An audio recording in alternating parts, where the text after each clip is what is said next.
It began as just another routine assignment, one of those low-priority weekend stories meant to fill airtime when the news cycle was slow. Channel 8's field team, reporter Maya Collins, cameraman Ethan Brooks, and producer Laura Hayes, had been sent to a small, almost forgotten town called Ridge Valley. The story was simple on paper.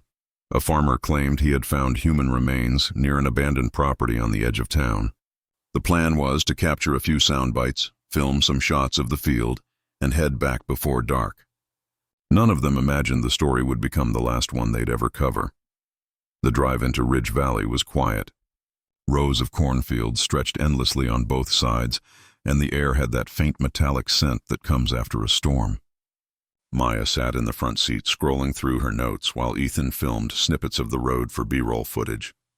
Laura, ever the perfectionist, checked the rundown for the segment and kept mentioning how they were already behind schedule. Yet beneath their casual chatter, a sense of unease settled in. The GPS had stopped working 10 miles before town, and none of their phones had a signal. It felt as if they were driving into a place that wanted to stay hidden. When they arrived, Ridge Valley looked almost deserted. A few locals stared from porches as they passed, offering no smiles or greetings. The sheriff's department had set up yellow tape around the field where the bones were supposedly found. But there wasn't much of a crime scene, no forensics, no media presence, just a single deputy guarding a muddy patch of land. When Maya asked about the discovery, the deputy shrugged and said it was a false alarm.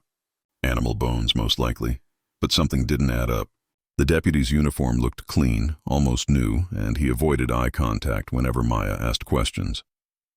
Ethan noticed faint footprints leading from the taped-off area toward the woods, but said nothing aloud. Laura, trying to keep the shoot moving, suggested filming a short intro segment before losing the daylight. As Maya stood before the camera, her voice crisp and professional, the wind picked up suddenly, carrying with it the smell of earth freshly turned. For a moment, Ethan thought he saw movement in the trees behind her, a flicker of white against the shadows. He blinked and it was gone. The town, the silence, the strange emptiness of the field, it all felt wrong.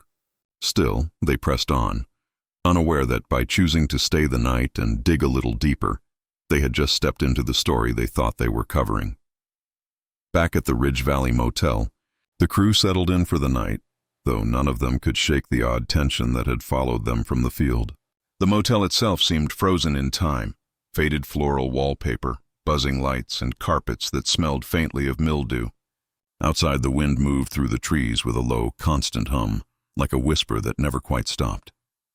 Ethan sat on the bed, transferring footage from his camera to the laptop, while Maya went over her notes and Laura made a few half-hearted calls to the newsroom that never connected. The signal bars on their phones remained stubbornly empty. At first, the footage seemed normal. Shots of the muddy ground, the police tape fluttering in the wind, and Maya's opening segment framed perfectly against the dark line of trees. Then Ethan noticed something odd in one of the clips. Between two trees, deep in the background, there appeared to be a faint figure. It wasn't moving, but it stood upright, its shape distinct enough to catch the light. He paused the frame, leaning closer to the screen. It looked human, but not entirely solid, as if part of it was fading into the scenery. When he tried to zoom in, the file glitched. The image broke apart into static, the sound dissolving into a harsh digital hiss. For a second, the figure's face flashed across the screen, pale, expressionless, its eyes looking directly into the lens. Then the laptop froze. The room lights flickered, humming louder than before. Maya and Laura came over startled as Ethan tried to replay the clip, but now it was gone. The video still existed, but it showed nothing but static and a distorted timestamp that didn't match the time they had filmed. Laura laughed nervously, brushing it off as a camera malfunction. She said it was probably just a trick of the light or an old memory card glitch, but Maya wasn't convinced. Something about that figure felt deliberate, as if it had wanted to be seen, if only for a second.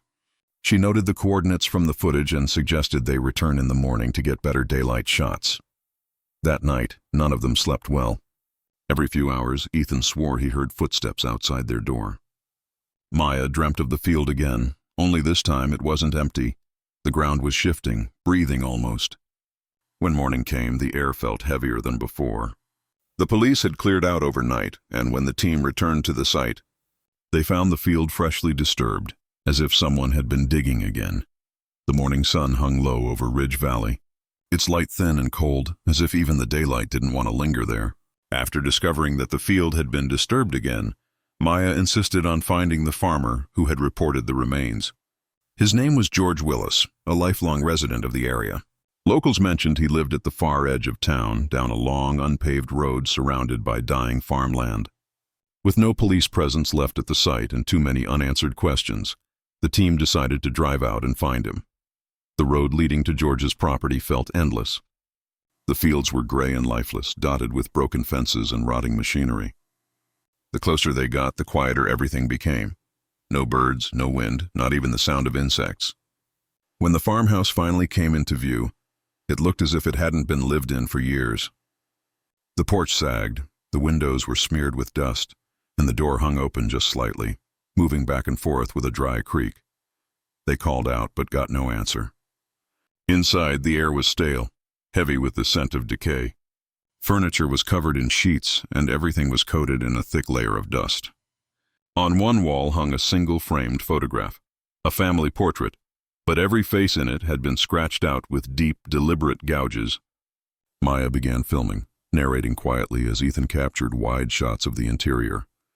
Laura opened a drawer and found a pile of old letters, all addressed to George but never mailed. Each letter talked about people going missing, each ending abruptly with the same phrase, "It wasn't supposed to happen again." Down in the basement, the temperature dropped sharply. Ethan's flashlight caught a wooden chest pushed against the wall, half buried under debris. The lock was broken, and inside were stacks of yellowed newspaper clippings. Each headline told a similar story: missing locals, families who vanished without a trace, all within a 5-mile radius of the same farmland. Some articles were nearly 50 years old. At the bottom of the chest, wrapped in plastic, was an old tape labeled in shaky handwriting, "Do not show." Ethan loaded it into his camera, and as the screen flickered to life, a shaky video began to play. The footage showed the same field they had filmed the day before, but the camera angle was identical to Ethan's. The reflection in the lens revealed George Willis holding the camera. Behind him stood a second figure, tall and still, wearing Ethan's jacket. The image cut out abruptly, and the tape ejected on its own. By the time the sun began to sink behind the trees, the crew had returned to the motel with a sense of dread clinging to them. None of them spoke much during the drive back. The discovery of the tape had left them shaken, especially Ethan, who couldn't stop replaying that single frame in his mind, the one that showed a figure wearing his jacket. It wasn't possible. He had only bought that jacket a month ago, yet the tape looked decades old. Maya tried to reason it out, telling herself it was some strange coincidence or a cruel prank left behind by the farmer. Laura said they just needed to finish the story, send it to the station, and leave Ridge Valley behind forever. They spent hours editing the footage. The goal was to build a clean news segment, focusing only on the mystery of the missing farmer, while cutting out the disturbing parts. They agreed not to include the eerie tape or the strange figure caught in Ethan's original footage. As Maya recorded the voiceover, her tone was steady, professional, but her hands trembled slightly.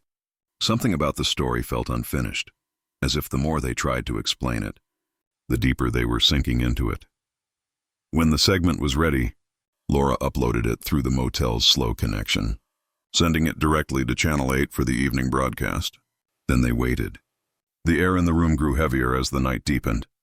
The flickering lights they had noticed earlier returned, dimming every few minutes like the motel itself was breathing. Outside, the parking lot was empty except for their van. The first knock came just after midnight, slow, even, almost polite. 3 taps, a pause, then 2 more. No one moved. Ethan checked through the peephole, but the corridor was empty.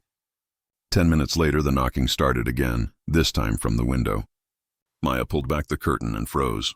Across the lot, their news van headlights flickered twice before turning off completely. Ethan grabbed the camera and went outside to check, but minutes passed and he didn't return. Laura followed, calling his name into the dark, but her voice faded quickly, swallowed by the wind. Alone now, Maya turned the camera on herself, whispering details of what was happening, her voice breaking as she recorded. She opened the door and stepped into the cold night, the camera still rolling as the screen began to glitch and flicker in and out. The next morning, Channel 8's early broadcast opened with an unexpected segment. The title card read, Ridge Valley Investigation, Exclusive Footage. No one at the station had scheduled it, and the editor who was on duty swore he hadn't uploaded anything from the field crew's drive. Still, the segment played automatically, airing across the state before anyone could stop it. What the audience saw left viewers frozen in shock. The footage wasn't the edited piece the team had prepared. It was raw, chaotic, and eerily personal. The video began with shaky shots of Maya's face, her eyes wide, breathing fast as she ran through the woods at night. Her voice trembled as she whispered the names of her colleagues, calling for Ethan and Laura, but there was no answer. The camera light swung wildly through the trees, revealing flashes of torn clothing and disturbed earth. At one point, she turned the lens on herself, whispering that someone was following her, though no figure was visible. The footage then cut suddenly to the open field, the same one they had filmed earlier, only now it looked different. The ground was uneven, the mud freshly turned. 3 distinct mounds of dirt stood side by side, neat and deliberate. The clip ended abruptly with a burst of static. When the signal returned, the camera was on the ground, still recording, facing the dark sky. A shadow passed over the lens, tall, human-shaped, but moving in an unnatural way. Then the footage went black. The broadcast ended without explanation, and the network immediately received hundreds of calls from terrified viewers asking if it had been a stunt. Channel 8 claimed no responsibility for airing it. The file had somehow appeared in their system with no upload record, under a folder marked Final Version. When authorities arrived in Ridge Valley, they discovered the same field exactly as it appeared in the video. The 3 mounds were real, and inside each one was a camera belonging to the missing crew, but there were no bodies. The recordings on those cameras were corrupted, filled with fragments of static, whispers, and images of trees bending in impossible ways. Weeks later, copies of the broadcast began circulating online. Some viewers reported seeing something strange when they paused the video. A pale figure standing just behind Maya in one of the final frames, its face blurred, its eyes fixed on the camera. Each time the clip was rewatched, the figure seemed closer, and sometimes late at night the video played on its own.